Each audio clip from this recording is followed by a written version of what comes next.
हाय दोस्तों, तो कैसे हैं आप लोग। दोस्तों, एक और शानदार वीडियो लेकर आ गया। जल्दी से वीडियो देखते हैं, फिर बात करेंगे वीडियो के बारे में। उससे पहले आप मेरे चैनल को सब्सक्राइब कर लें और बेल आइकन को प्रेस कर लें। तो वीडियो स्टार्ट करते हैं। 25 साल पुरानी बात है। 1998 में राजस्थान के जोधपुर में हम साथ साथ हैं फिल्म की शूटिंग चल रही थी। 1 और 2 अक्टूबर की रात को इस घने जंगल में अचानक एक बिना छत वाली जीप रुकती है। इसमें हम साथ साथ हैं मूवी के एक्टर्स मौजूद हैं। ड्राइवर सीट पर सलमान खान, साइड में सैफ अली खान, पीछे वाली सीट पर तीनों एक्ट्रेसेस तब्बू, सोनाली बेंद्रे और नीलम कोठारी। कथित आरोप है कि सलमान खान ने जोधपुर के कंकाणी गाँव के इस जंगल में 2 ब्लैक बक्स यानी कि काले हिरणों का शिकार किया और इसका परिणाम ये हुआ कि जीवन का टारगेट क्या है तुम्हारे?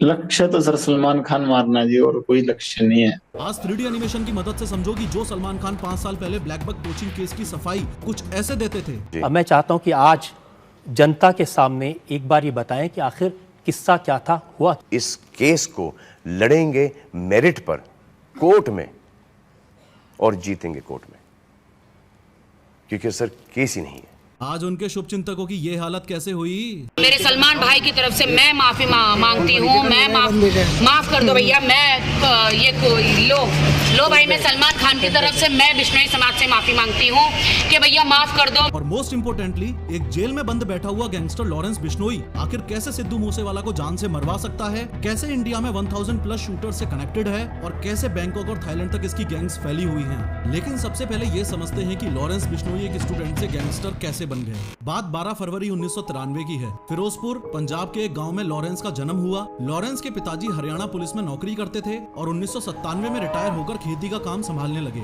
1 साल बाद अक्टूबर 1998 में अब लॉरेंस 5.5 साल का हो गया है और ऑब्वियसली उसे कोई अंदाजा भी नहीं है कि एलिजिडली जोधपुर में इस दौरान सलमान खान 2 ब्लैक बक्स का शिकार कर रहा है और 25 साल बाद इसी बॉलीवुड के भाईजान को मारना उसकी जिंदगी का इकलौता मकसद रह जाएगा। खैर, 12th पास करके 2010 में Lawrence Bishnoi DAV college Chandigarh में लॉ में ग्रेजुएशन करने के लिए चला गया। रिपोर्ट्स ये भी कहती हैं कि 10वीं में लॉरेंस बिश्नोई एक लड़की को काफी पसंद करता था और 12th पास करते करते ये एक रिलेशनशिप में आ चुके थे। डीएवी कॉलेज चंडीगढ़ में लॉरेंस बिश्नोई ने अकेले नहीं बल्कि अपनी गर्लफ्रेंड के साथ ही एडमिशन लिया था आगे की पढ़ाई के लिए। कॉलेज में काफी पॉपुलर होने की वजह से लॉरेंस ने स्टूडेंट सिलेक्शन में खड़ा होने का डिसीजन लिया और अपनी party student organisation of Punjab university यानी सोपू बनाई। इलेक्शन के दौरान लॉरेंस की मुलाकात हुई गोल्डी ब्रार से। ये वही गोल्डी ब्रार है जिसने सिद्धू मूसेवाला को मारने की जिम्मेदारी ली थी और पुलिस के अनुसार फिलहाल कनाडा में बैठे बैठे ही इंडिया में अपनी गैंग्स रन करता है। खैर, काफी मेहनत के बाद भी लॉरेंस बिश्नोई ये इलेक्शंस हार गया और चूंकि अपोजिशन पार्टीज के बंदों के साथ उसकी दुश्मनी चलती ही रहती थी,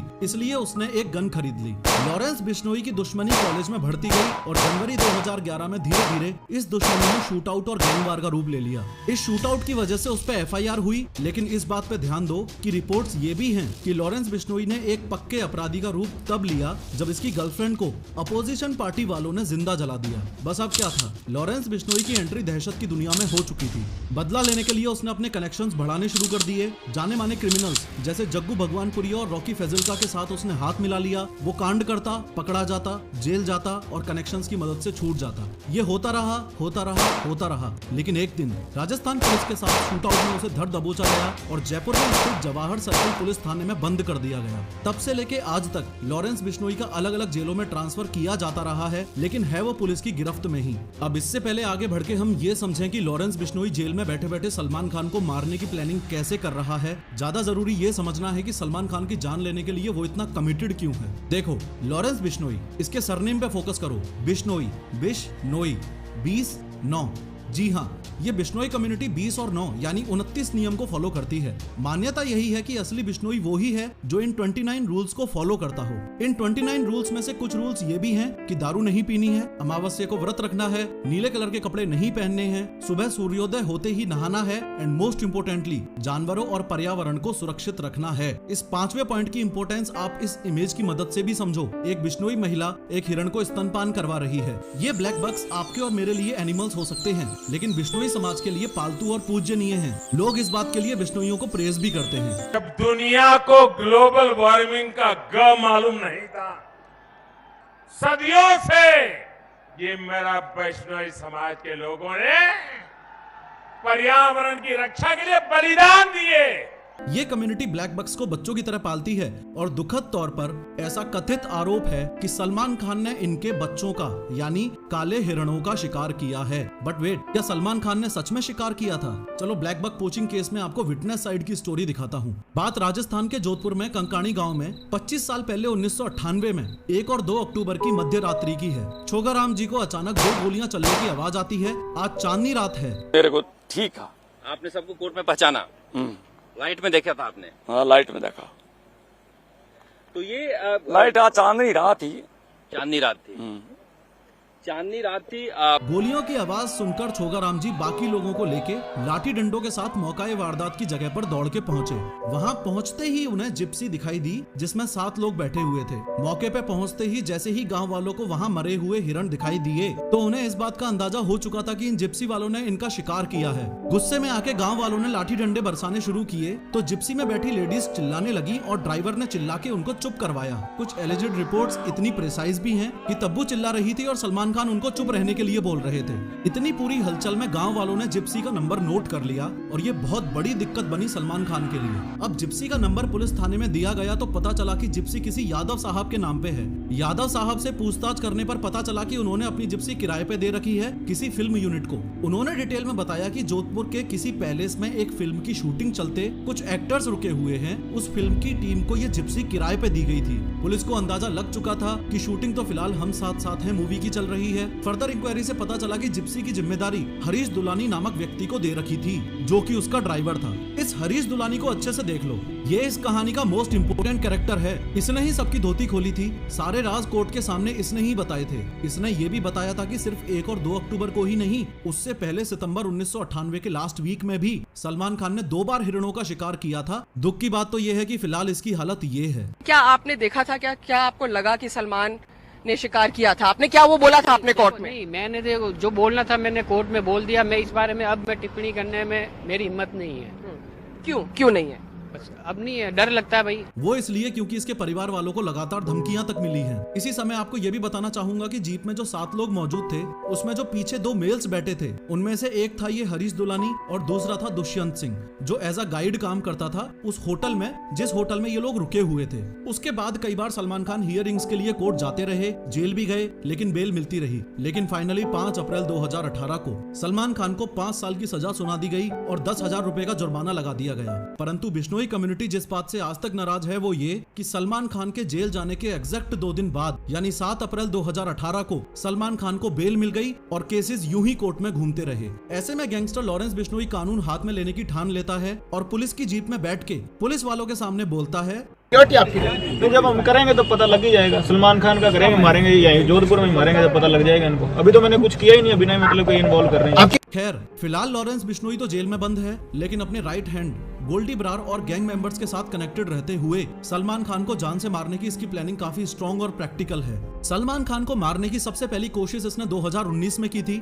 जब गैंगस्टर संपत नेहरा को इसने मुंबई भेजा था। संपत नेहरा को जब पुलिस ने पकड़ा तो पता चला कि उसने काफी टाइम तक गैलेक्सी अपार्टमेंट की रेकी की लेकिन हथियार की रेंज कम होने की वजह से प्लान कैंसिल करना पड़ा। सलमान खान को मारने की दूसरी कोशिश इसने 2022 में की थी जब कनाडा में बैठे गोल्डी ब्रार ने एक शूटर को मुंबई भिजवाया और हमले की साजिश करने के लिए मुंबई में उसे एक कमरा दिलवाया। सलमान खान के फार्म हाउस की रेकी की गई। फार्म हाउस के गार्ड से शूटर ने दोस्ती तक भी कर ली थी, हर मूवमेंट पर नजर थी, लेकिन सलमान खान के साथ हैवी सिक्योरिटी होने की वजह से प्लान कैंसिल करना पड़ा। इसके अलावा सलमान खान के पिताजी सलीम खान जिस पार्क में वॉक के लिए जाते थे उस पार्क की बेंच पर उन्हें धमकी भरी चिट्ठी भी मिली थी। चिट्ठी में साफ साफ लिखा था कि तेरा सिद्धू मूसेवाला जैसा हाल कर देंगे। और सबसे लेटेस्ट यानी 22 मार्च 2023 को सलमान खान को ईमेल के जरिए धमकी मिली है जो कि रोहित गर्ग नामक व्यक्ति ने भेजी है और गोल्डी ब्रार ने भिजवाई है। अगेन वही सेम बात लिखी है कि या तो माफी मांग ले या जान जाएगी। ये माफी मांगने वाला मसला ये है कि लॉरेंस बिश्नोई कहता है कि मैं सलमान खान की जान नहीं लूंगा, माफ कर दूंगा और यहाँ तक कि उसके पैर भी पकड़ लूंगा अगर सिर्फ और सिर्फ हम बिश्नोइयों के मुक्तिधाम मुकाम मंदिर में जाके वो माफी मांग ले। तो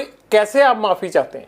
सर हमारे बिश्नोइयों का मंदिर है मुकाम, मुक्तिधाम मुकाम एक मंदिर है हमारे बिश्नोइयों का, बस वहां जाके हमारे मंदिर में जाके माफी मांग ले। देखो ये है वो मुक्तिधाम मुकाम मंदिर जो कि राजस्थान में बीकानेर जोधपुर स्टेट हाईवे के पास स्थित है। खैर धमकियां मिलने के बाद गवर्नमेंट की तरफ से सलमान खान को Y+ सिक्योरिटी दे दी गई है। आर्म्स लाइसेंस के अंडर एक पर्सनल रिवॉल्वर उनके पास है और निसान की हाई सिक्योरिटी बुलेट प्रूफ गाड़ी पर अपग्रेड कर लिया गया है। Y+ सिक्योरिटी का मीनिंग है कि इसमें 11 सिक्योरिटी पर्सनल इन्वॉल्व होंगे, जिसमें से 2 PSOs यानी personal security officers rotational basis पे हर वक्त आसपास रहेंगे और 1 या 2 NSG कमांडोज भी रहेंगे। कहानी का तात्पर्य ये है कि सलमान खान माफी मांगने के लिए रेडी है नहीं और लॉरेंस बिश्नोई गैंगस्टर है तो उससे पीछे हटने की उम्मीद कर भी नहीं सकते। एलिजिडली जहाँ पे सलमान खान ने ब्लैक बक्स को मारा था, वहाँ बिश्नोई समाज ने ऐसा स्मारक बनवा दिया है। और लॉरेंस बिश्नोई के व्यक्तित्व का दूसरा पहलू ये भी है कि कथित तौर पर वो एक देश प्रेमी है।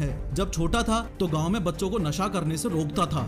गांव के बच्चे को नशा करने के लिए वो बहुत रोकता था, कोई गलत काम करने के लिए रोकता था। एक उसका बोलने का ढंग बहुत अच्छा था। शहीद भगत सिंह को अपना रोल मॉडल मानता है और कहता है कि अगर जेल से छूट गया तो गायों की सेवा करेगा। कभी बाहर आए तो गौशाला बनाएंगे, गायों की सेवा करेंगे और कोई एजेंडा नहीं है बाहर। फिलहाल हम सब के लिए जरूरी बात यह है कि लॉरेंस बिश्नोई जैसे गैंगस्टर्स के क्राइम्स को ग्लोरीफाई ना किया जाए और देश का यूथ इस दिशा में ना बढ़े। और दूसरी सोचने वाली बात यह है कि हमारा सिस्टम इतना ज्यादा फ्लॉड है कि पुलिस की निगरानी में जेल में बैठे बैठे ही लॉरेंस बिश्नोई अपनी पूरी गैंग्स के साथ कनेक्टेड है, क्राइम्स करता जा रहा है और उसके शब्दों में कुछ इस तरीके से घपले हो रहे हैं। फोन कैसे आ जाता है अंदर? बाकी साथियों के पास भी है, आपके सबके पास फोन ना? नहीं, फोन सर दीवार के ऊपर से फिंकवा लेते हैं जी। रुको, मैंने इस वीडियो में एक्सप्लेन किया है कि आजकल यंग इंडियंस में हार्ट अटैक्स क्यों आ रहे हैं, जरूर देखो। तो दोस्तों ये वीडियो थी प्रोफेसर ऑफ हाउ और इन्होंने बहुत शानदार डिटेल में विजुअल्स के साथ पूरी की पूरी कहानी बिश्नोई की, लॉरेंस बिश्नोई की बताई हुई है। इनके चैनल को सब्सक्राइब करें, बेल आइकन को प्रेस करें। और लॉरेंस बिश्नोई का सीधा सा सिंपल फंडा है कि भाई वो गैंगस्टर है और उसको बहुत ग्लोरीफाई कर रहे हैं लोग। और इसके अंदर एक चीज़ बहुत मिसिंग है जो कि इन्होंने भी अपनी वीडियो में मेंशन नहीं करी कि लॉरेंस बिश्नोई के शूटर्स कहाँ से आते हैं, उसकी पार्टी में लोग कहाँ से भर्ती होते हैं। अभी मैं आपको बताऊंगा तो आप लोग हैरत में पड़ जाओगे। जो सोपो नाम की इनकी ऑर्गेनाइजेशन थी ना स्टूडेंट्स की, SOPU, उस ऑर्गेनाइजेशन से सारी की सारी भर्तियाँ होती हैं। लॉरेंस बिश्नोई की गैंग के अंदर शूटर्स आते हैं। यानी कि ये जो ग्लोरीफाई कर रहे हैं ना लोग, गैंगस्टर नहीं है, बहुत देशभक्त है और ये है और बहुत ही अच्छा इंसान है, सलमान खान तो फटीचर है और ये वो। सलमान खान तो चलो यार, सलमान खान पॉजिटिव इमेज पहुंचाता है इंडिया की और सारी चीज़ें। उसने एक क्राइम भी किया, उसकी सज़ा भी मिली और उसको माफ़ी मांग लेनी चाहिए मेरे हिसाब से। बट लॉरेंस बिश्नोई की ग्लोरीफाई करना, जस्टिफाई करना, ये बिल्कुल भी जस्टिस नहीं करता भाई। एक यंग जनरेशन को वो तबाह कर रहा है, क्रिमिनल बना रहा है, अपने से बड़ा क्रिमिनल बना रहा है। तो ये चीज़ को देखना चाहिए। आप लोगों की क्या तासुरात है इसके बारे में, आप लोगों की क्या राय है, मुझे कमेंट करके बताइएगा। आप लोग लॉरेंस बिश्नोई को कैसा समझते हैं और क्यों, ऐसा अच्छा क्यों समझते हैं, हीरो क्यों समझते हैं, देशभक्त क्यों समझते हैं, गैंगस्टर क्यों समझते हैं? मुझे ये चीज़ें क्लियर करिएगा कमेंट में, मैं आप लोगों के कमेंट का रिप्लाई करूँगा। मिलते हैं अगले किसी वीडियो में, तब तक के लिए बाय बाय।